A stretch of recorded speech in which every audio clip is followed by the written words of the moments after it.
Boa noite, bom dia, boa tarde. Me chamo Antônio Marcos. Esse vídeo está sendo gravado com o cumprimento dos créditos da disciplina de Fundamentos de Cálculo.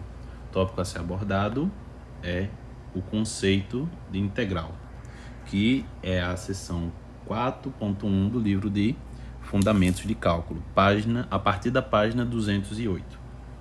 Antes de iniciarmos, quero estabelecer aqui os conceitos que vamos trabalhar nesses vídeos. São 3 conceitos principais: o de partição de um segmento, que falaremos nesse vídeo, o ínfimo e supremo das imagens dos subintervalos definidos pela partição, será o segundo vídeo, e a soma inferior e superior das áreas do que eu estou chamando aqui de retângulos de Riemann, certo? Isso vai ser explorado no terceiro vídeo, certo?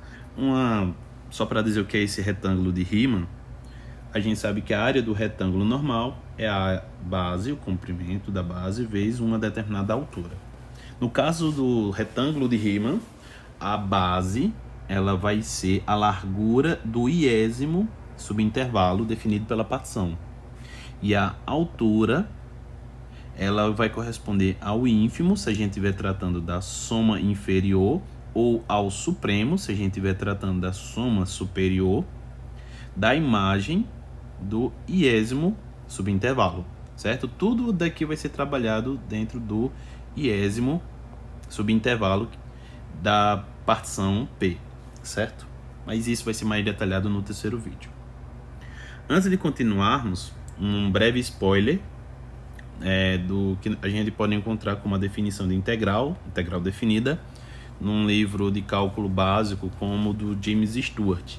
Nós temos aqui que é a integral do intervalo de A até B de uma determinada função, que claro, tem que ser integrável nesse intervalo, corresponde ao limite onde n tende ao infinito, certo? Do somatório de 1 até n da função de A mais I vezes B menos A sobre N vezes B menos A sobre N. O que é cada uma dessas partes? Aqui nós temos o limite da soma dos retângulos de Riemann. E esse retângulo de Riemann, ele tem a sua base correspondente ao comprimento do segmento do iésimo intervalo multiplicado pela altura. Isso daqui é a maneira como costuma ser apresentado muitas vezes. Só que qual o adendo que precisa ser feito? Que o segmento AB fechado, ele foi particionado em um segmento com N pontos, certo? Com N pontos. De modo que vai valer essas afirmações, que a partição desse segmento, o A, ele corresponde ao x0, depois temos um x1, x2 até um determinado xn que vai corresponder ao extremo do segmento. E a largura desses segmentos, da maneira como foi definido aqui, como a gente costuma encontrar, ela é uma largura fixa, como a gente pode verificar aqui. Se a gente imaginar, por exemplo, esse segmento dividido em 5 partes, pode ser dessa forma daqui. Temos o segmento de A até B, certo? Onde o A corresponde ao x0, e aí vamos ter o B correspondente ao x5. E então fazemos 5 divisões, que para o exemplo em questão e o que a gente costuma encontrar nos livros de cálculo, ele pode ser dividido em partes iguais. Então cada parte vai ser a quinta parte do segmento, do comprimento do segmento AB. Nesse modelo apresentado, a partição ela segue a distribuição de pontos conforme uma progressão aritmética, onde a razão é a largura, certo? De cada um dos subintervalos, que é B menos A sobre N. Essa daqui é uma razão e temos que esses pontos correspondem a uma progressão aritmética, onde o primeiro termo é A, que é nosso x0, e o último termo é B, que, por exemplo, o dado é o x5, onde n ele vai ser o número de termos ou o número de elementos, que para o nosso caso foi 5, nosso exemplo. Quando n aumenta, seguindo essa lógica, nós geramos uma nova partição que pode conter ou não os pontos da partição anterior, porque como a ideia para este exemplo é que os segmentos eles sejam divididos em partes iguais, se você agora no lugar de dividir em 5 partes for dividir em 6, é claro que esses pontos eles não vão mais coincidir exatamente com os pontos anteriores, com exceção, é claro, obviamente, dos extremos que terão que ser os mesmos. Então, essa nova partição, seguindo essa lógica de construção, ela pode conter ou não os pontos da partição anterior. Então, para esse caso, ele ocorre uma interpolação. Caso o novo número de pontos da partição ela seja um múltiplo da partição anterior, então ela conterá os pontos da partição anterior. Se por acaso eu tenho 5 partições e agora eu for pegar 10, eu vou acrescentar apenas os pontos na metade dos segmentos. E, obviamente, os demais pontos vão permanecer lá. Então, essa nova partição, por ser um múltiplo do número de pontos da anterior, ela vai conter esses pontos da anterior. A cada ponto... Só que isso ainda não é o caso de partição para demonstração como o livro pede.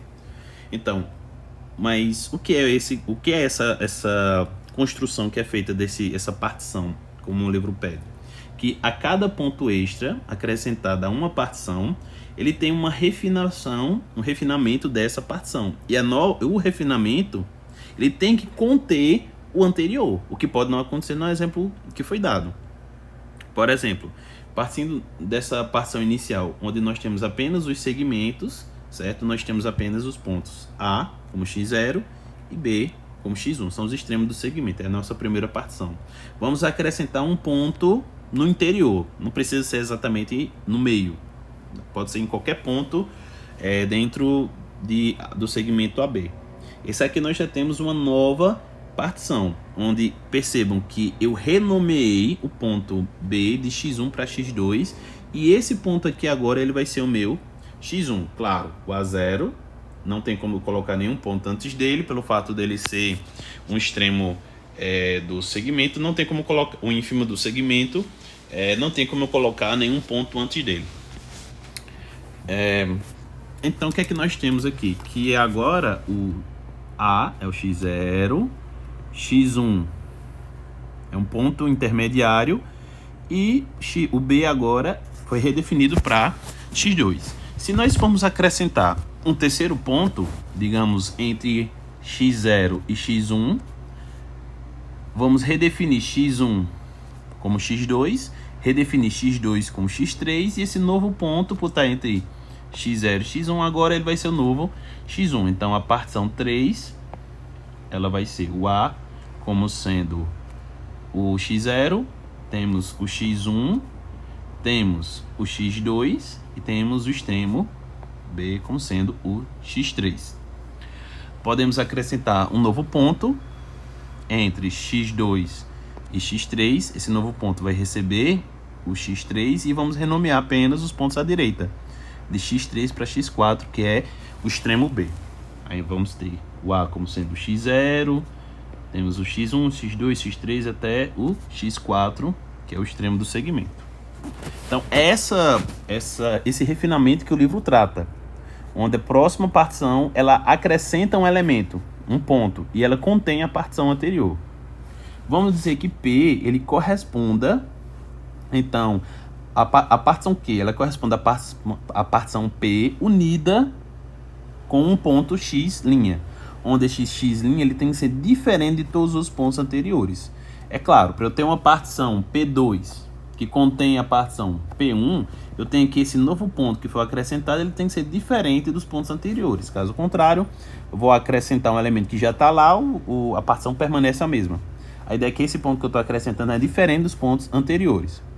Então, a nova partição que vai conter a anterior é a partição antiga unida com o único ponto que ele é diferente dos pontos anteriores. Certo? É assim que está indicado no livro. E esse ponto ele vai ser acrescentado entre dois pontos da partição anterior. Do mesmo jeito que eu acrescentei o x1 entre o x0 e o x1 anterior, que agora é x2. Depois eu acrescentei esse novo x1 entre o x0 e o antigo x1, que agora é x2. Depois eu acrescentei esse x3 entre o x2 e o antigo x3, que agora é x4. Certo? Então sempre eu estou acrescentando esse novo ponto diferente dos anteriores e entre dois pontos de alguma da partição anterior. Ou seja, eu estou acrescentando um ponto em algum dos subintervalos definidos pela partição. Vamos considerar uma partição qualquer Q contendo P. Como Q ele é um conjunto finito, nós podemos passar de P para Q em um número finito de passos, ajuntando a P um ponto que está em Q, mas que não está em P ainda, por vez. Assim, obtemos as partições P, começando com P1, indo para P2, P3, P4, até um determinado PI, onde ele vai se igualar ao Q. Vamos dizer que, por exemplo, esse Q, ele seja esse P4 aqui. Perceba que eu passei de P1, que era basicamente os extremos os pontos que determinam os extremos do segmento, para P2, acrescentando este elemento que ele está no Q, no final. Claro, eu sempre vou estar renomeando os índices, mas isso não tem nenhum problema, o ponto permanece o mesmo. Depois eu acrescentei esse ponto, que corresponde a esse daqui da partição final. Depois eu acrescentei esse ponto. Então, em um número finito de passos, eu parti do primeiro e cheguei no que eu queria. Então, eu fiz um refinamento ponto por ponto, até chegar na minha partição que eu queria, que seria o P4, que corresponde ao Q citado no livro. Assim obtemos as partições, como foi indicado aqui, tais que para 2 do I até esse Izão, que é o máximo daqui, né? O I máximo, que deveria estar maiúsculo. É um I maiúsculo, que é esse I daqui. Obtemos PI adicionado exatamente um ponto à partição anterior. O P2, eu tenho a partir de adicionar apenas um ponto. E o próximo sempre do anterior adicionado um ponto. No próximo vídeo vamos tratar sobre o ínfimo e o supremo da imagem de cada um desses subintervalos, certo? E como isso vai construir os nossos retângulos de Riemann.